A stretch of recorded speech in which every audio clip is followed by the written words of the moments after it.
일본 정부가 한국을 수출 심사 우대 국가 화이트리스트에서 제외한 이후 첫 고위 당정청 회의가 오늘 오후에 열립니다.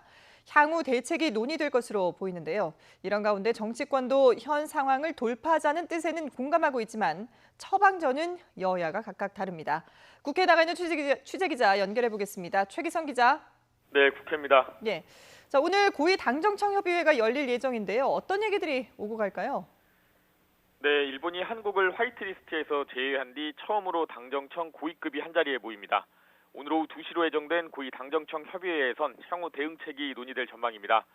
참석자들은 화이트리스트 배제 조치가 국내 산업에 미칠 영향을 분석하고 일본 수입에 기댔던 소재, 부품, 장비 산업 국산화 촉진을 위한 방안을 검토할 것으로 보입니다. 홍익표 수석 대변인은 특히 일부 산업의 과도한 경제 의존도를 해소할 방법 등이 논의될 것이라고 말했습니다. 이와 함께 민주당 내부에서도 폐기 목소리가 거세지고 있는 한일 군사정보보호협정, 지소미아를 둘러싼 논의도 예상됩니다. 당에선 이해찬 대표와 이인영 원내대표, 최재성 일본 경제침략대책특별위원회 위원장 등이 참석합니다. 정부에선 이낙연 국무총리와 홍남기 경제부총리 등이, 청와대에선 정의용 국가안보실장과 김상조 정책실장 등이 자리할 예정입니다. 자유한국당은 이번 위기를 극복해야 한다면서도 문재인 정권의 대책을 비판했습니다.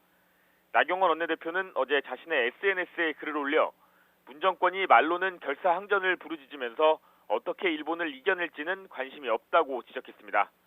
나 원내대표는 또 단기적으로는 외교 해법을 통한 위기 돌파, 중장기적으로는 산업 독립성 확보 같은 구체적 방안이 필요하다고 밝혔습니다. 그러면서 그저 싸우자는 구호만 외치는 건 무책임하고 무능한 위험한 장수의 모습이라고 적었습니다. 또 최근 논란이 된 한일 군사정보보호협정 파기가 현실화할 경우 안보적 자해가 될 거라면서 문 정권이 반일 선동으로 경제 파탄 실체를 덮기 급급할 것이라고 했습니다.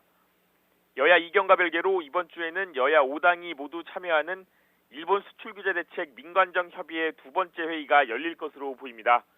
화이트리스트 배제 전에 열린 첫 회의에서 경제적 대응책에 힘을 실었다면 이번 회의에선 외교적 해법을 논의하기 위해 외교 전문가들이 자리할 가능성이 큽니다. 지금까지 국회에서 전해드렸습니다.